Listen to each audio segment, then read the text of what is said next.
Senhor Jesus Cristo. Para sempre seja louvado. Mais uma vez estamos aqui diante deste fenômeno religioso, e como gosto de dizer, vou dizer várias vezes isso, para que entre na massa do nosso sangue, em nossa mente, em nosso coração, e se torne cada vez mais uma realidade. Este fenômeno religioso acontece para que este espaço seja mais do que uma igreja, já se tornou uma grande família, você faz parte desta família. Pois bem, aqui estamos participando deste momento tão especial, um momento de graça, um intensivo de espiritualidade. Eu acho que é muito pedagógico na fé, nós temos estes momentos fortes de espiritualidade.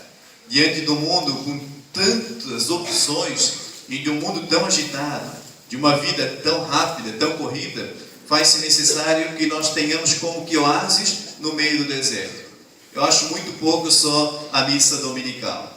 É por isso que tantas pessoas, nesta sociedade tão sedenta de amor, de palavra, sedenta de paz, sedenta de alegria, tantas pessoas acabam indo buscar em muitos lugares para saciar esta sede. Se nós, como cristianismo, como igreja, oferecemos, com certeza as pessoas vêm, e a prova disso é que a igreja está lotada. Tudo aquilo que a gente faz aqui, a resposta é muito positiva, porque de fato Deus é apresentado de maneira criativa, podemos dizer, e nós temos que ser criativos. As coisas antigas da igreja, dando uma nova roupagem, sem dúvida nenhuma, tem uma riqueza, uma profundidade muito grande. As novenas, para muitas pessoas que não são muito praticantes, falar em novena pode parecer uma coisa muito ultrapassada, mas pode ser algo muito bonito e muito profundo, dentro de um novo significado.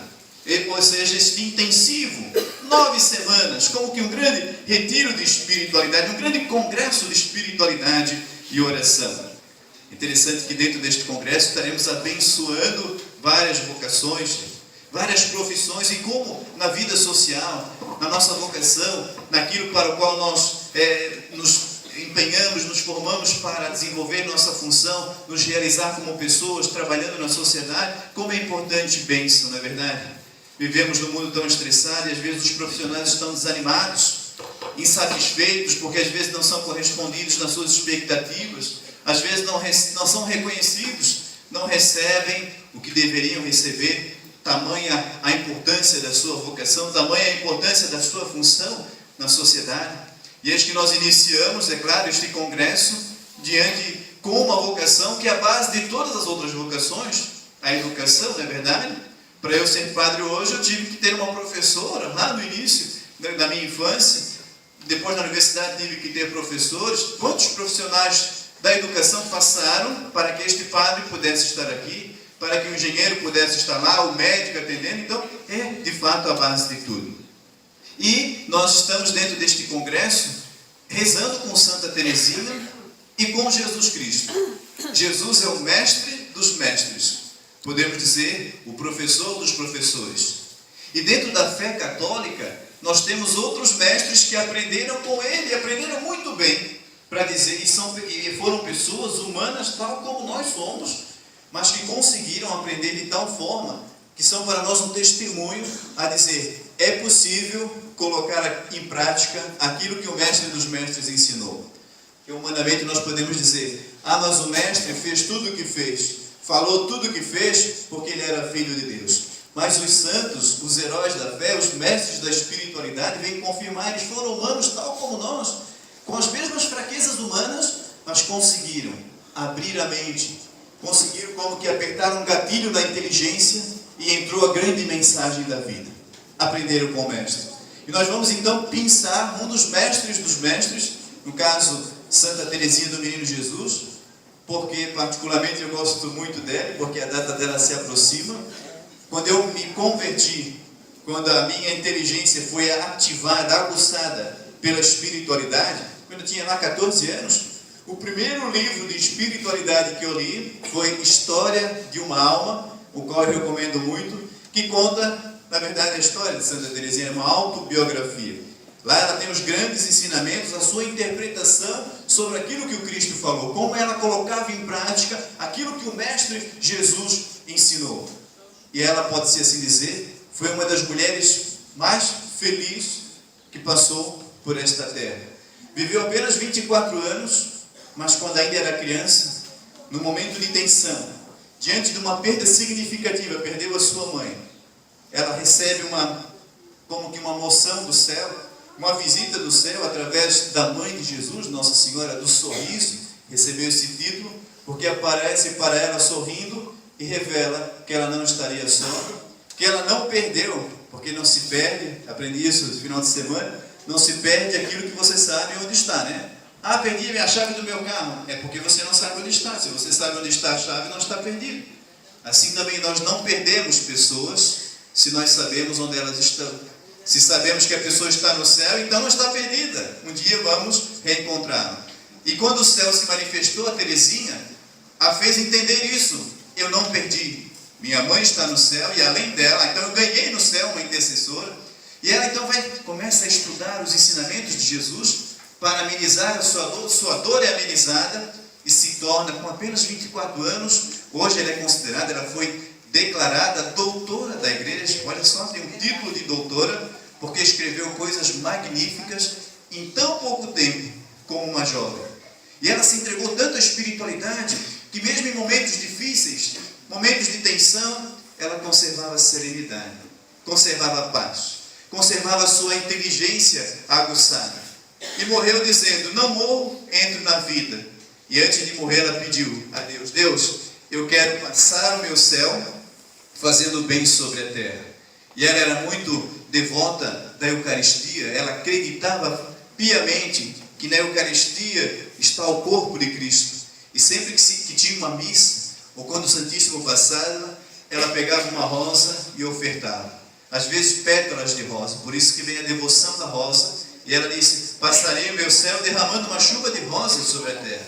Isso, ela faleceu no século XIX, mas daí começou lá na França, ela viveu na França, se espalhou pelo mundo inteiro a devoção, e milagres começaram a acontecer. Começou essa novena, ou seja, 9 semanas orando, e na devoção popular, se nós ganharmos uma rosa, como ela prometeu, é sinal de que alcançaremos a graça recebida. Essa novena acontece no mundo inteiro, e muitos testemunhos. Se você for em Lisieux, já tive a oportunidade de ir em Lisieux, na França, onde ela morou, lá está um livro enorme, com todos os testemunhos de graças alcançadas, de vidas transformadas, de inteligência resgatada, de coração restaurado, através desta devoção. É uma devoção a Jesus Cristo, mas pedimos pela intercessão desta mestra, desta heroína, desta filha que colocou em prática o que ele ensinou. E o que ele ensinou por excelência é a vivência do amor. Então, quando se faz uma novena, na verdade, estamos pedindo para Deus resgatar em nós a capacidade de amar. Ou resgatar em nós a capacidade de nos sentirmos amados. Como é importante isso. A pessoa que não se sente amada não é feliz. Ela foi super feliz porque sentiu um profundo amor de Deus e entendeu que o seu lugar, sua vocação nesta terra seria amar ao próximo. Tanto que ela fala no coração da igreja, eu serei o amor. Eu sou muito devoto, como eu dizia, porque li o seu livro e fiquei encantado.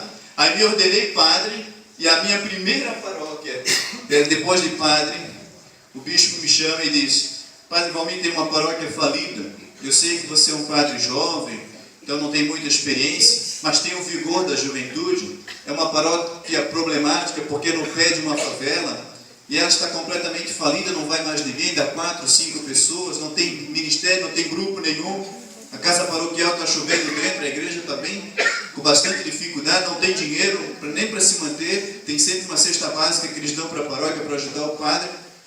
E eu disse, mas o senhor está pedindo, né? Eu fiz um voto de obediência, então se o senhor está pedindo, né, vamos para lá. E ele disse, tu vais contar com uma força muito especial. Ele disse, que força? A padroeira da paróquia é Santa Terezinha do Menino Jesus. Eu disse, poxa, nada é por acaso. Se foi o primeiro livro que eu li após a minha conversão, e eu me encantei com aquilo que ela ensinava acerca dos mistérios da vida, da fé, acerca de Jesus Cristo, então é por lá. E de fato, eu e ela fizemos muitas aventuras, foi uma maravilha, foram 10 anos muito ricos. Aquela paróquia pobre se tornou uma das melhores paróquias do centro de Florianópolis, passou a ser um centro de peregrinação. A igrejinha velha eu demoli, hoje tem lá um grande santuário, eu chamava o Santuário do Amor, uma igreja que custou 2 milhões e pouco, no pé de uma favela, não sei de onde que veio o dinheiro, não sei, porque, e, claro, fiz bingo, fiz um monte de coisa, me acabei, mas em 7 anos estava pronta lá uma igreja belíssima, e mais do que isso, mais do que a igreja de pedra, ficou uma igreja muito viva, e eu fazia sempre a novena, começava exatamente no início de agosto, e eu vi, minha gente, eu vi muitas pessoas, virem dizer depois, padre, não é que é os milagres todos, né? Maravilhas, padre, não esperava, ele já tinha perdido a esperança, e do nada veio uma rosa, ganhei uma rosa, de uma pessoa que eu jamais imaginava. O outro lá, padre, eu estava fazendo a novena, no meio da novena eu fiquei doente, estava no hospital, e no hospital recebi a rosa, e a pessoa que me deu não sabia que eu estava fazendo a novena. Uma outra lá que a família estava quase sendo destruída, ela pegou a rosa, chegou em casa, enterrou no quintal, depois ela veio me mostrar as fotos daquela rosa que ela enfencou no quintal, nasceu uma roseira, e depois, por muitos anos, ela vinha mostrar todos os anos o botão de rosa que dava, e a família foi restaurada tal como, enfim, vários milagres. Claro, depende da fé, depende da sua fé, da sua confiança. Ela é simplesmente uma santa, uma heroína da fé, está no céu sim, penso que o desejo dela se cumpre, ela derrama sobre a terra muitas bênçãos, o cheiro da rosa, digamos, mas quem concede a graça é o próprio Deus. Os santos, por isso que está aqui a imagem, não para que possamos adorar, mas assim como eu olho para a foto da minha mãe que já morreu, e eu lembro de tudo aquilo que ela ensinou, o legado que ela me deixou, eu olho para uma imagem como essa e lembro do legado, porque conheço a história, que uma pessoa como esta, tão simples, deixou. Tantos outros, poderiam ser outros santos, poderiam ser, escolhemos Teresinha, pela proximidade da data, dia 1º de outubro, mas acima de tudo, pela profundidade dos ensinamentos. Por isso, sempre eu peço desculpas, o pessoal aí da minha equipe subestimou a capacidade de vir gente hoje, estou brincando, né?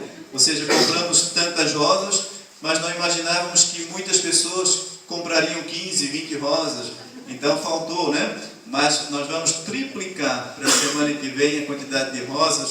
Em cada rosa dessa vai ter um cartãozinho. Cada semana uma frase, um ensinamento de Santa Teresinha. No caso, o ensinamento de hoje é esse: nada é pequeno onde o amor é grande. Queres ser bem-sucedido na tua vocação? Queres ser um bom professor, um bom educador, um bom pai de família, um bom profissional, um bom ser humano na sociedade? Nunca esqueça disso. Nada é pequeno se eu coloco o amor. Por isso que a Bíblia vai dizer: o amor tudo suporta, tudo crê, tudo espera, tudo perdoa. Mesmo que eu ganhe muitas coisas na vida, que eu tenha bens materiais, que eu faça muitas coisas, se não for por amor, nada vale a pena e eu não sou nada. Então este ensinamento, ela entendeu isso. Quando ela rezava, o coração dela batia mais forte, ela entendia: eu tenho que amar as minhas colegas de convento, amar a sociedade, amar o mundo. É interessante que ela nunca saiu do convento e se tornou a padroeira das missões, porque ela rezava por todo mundo que estava na ação, digamos assim, por todos os profissionais, pelos padres, pelos ministros, pelos educadores, e dizia: Deus ilumina, que eles possam fazer tudo com muito amor. E como é lindo ver um professor que, mesmo com todas as dificuldades de nossa sociedade, dá a sua aula com amor. Ele sabe que tem que ser um mestre, uma referência. Muito mais do que passar conteúdo, ele passa um ensinamento de vida, passa valores, passa o estímulo, cria resiliência, né? Como é importante uma pessoa ser resiliente, né? Resiliência é um termo que vem da física, né? Ou seja, você pega um material e expõe a condições adversas, coloca no fogo, por exemplo, e aquele material, de tão duro que é, ele não perde a sua essência, ele não se transforma. Aí a psicologia adotou esse termo, né? A resiliência, no sentido de dizer que nós, seres humanos, vamos passar por momentos tensos, por situações adversas, dificuldades, mas não podemos perder a nossa essência. Muitas pessoas na sociedade não são resilientes. Diante de uma dificuldade, se deixam levar pela síndrome do coitadismo. Eu sou um pobre coitado, eu não tenho sorte, eu não nasci para ser feliz, eu não posso. Não. Todos podemos passar por dificuldades, mas todos temos que dar um significado àquela dificuldade. Nós não podemos reeditar a nossa história, o nosso passado. Não é possível reescrever como um autor de um filme lá vai lá e pega e vai reeditar, corta uma parte, essa eu não gostei, ou faz tudo de novo. Não é possível. Nossa história já está escrita, mas nós não podemos reeditá-la, mas podemos ressignificá-la, podemos dar um novo significado. Interessante que uma vez uma criança especial, enfim, fez uma prova e ela, naquela prova, não tirou uma nota boa, não, era para tirar um 8, 9, um 10, não tirou. Aí a professora pegou e deu 10 na prova daquele aluno. Aí o aluno olhou a prova e disse, mas eu errei algumas questões. Eu vou lá falar com a professora, ele era honesto, esse aluno, né? Não valia nada, mas era honesto. Eu vou lá falar com a professora. Professora, a senhora me deu 10, mas eu errei aqui 2 questões. Ela disse, não, mas eu sei que você sabe a matéria. Naquele dia eu percebi que você não chegou muito bem naquela aula, você estava abalado. Não, por isso que você não estava concentrado para fazer a prova, mas eu sei que você sabia a matéria. E aquilo serviu de estímulo para aquele aluno, ele ficou tão empolgado, se sentiu tão importante, né? Ele foi adiante, fez 2 faculdades, enfim, e até virou padre, está aqui hoje falando com isso.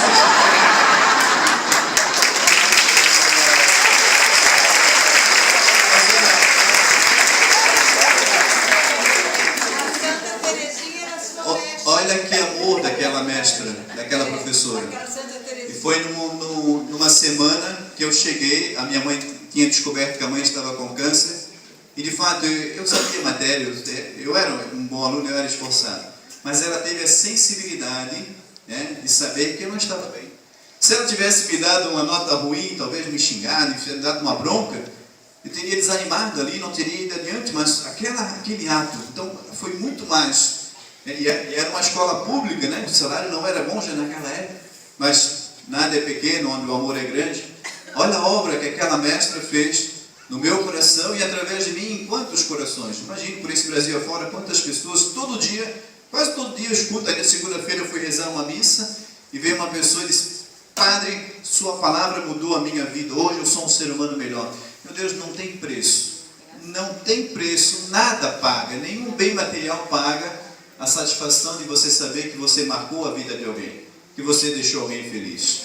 Por isso, nesta noite, além de acolhermos a palavra de Jesus, além de reverenciarmos a sabedoria espiritual que uma mulher chamada Teresinha teve, além de acolher o seu primeiro ensinamento, nada é pequeno, amor é grande, queremos ministrar essa bênção sobre todos aqueles que trabalham com a educação e que querem, que precisam, que devem fazer a diferença na vida das pessoas pelo amor, pela sabedoria. Não precisamos criar robô, e tem muitos setores da sociedade que querem criar robôs, né?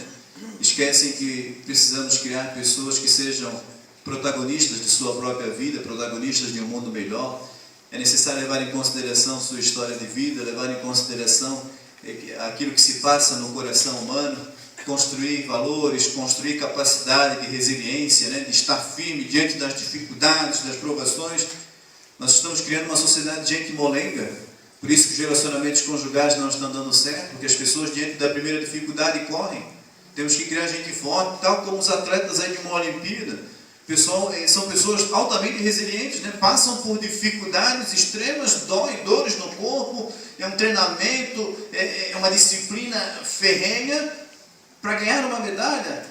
É um grande exemplo, né? É a grande lição de uma competição como essa, é olhar para essas pessoas e mostrar esses dias no jornal, numa outra Olimpíada que teve aquela mulher maratonista que chega lá quase caindo assim, toda destruída, e está a linha de chegada e ela não desiste, as pessoas olhando assim já apavorados, os médicos apavorados, e ela vai passo por passo e atravessa a linha e cai nos braços do médico.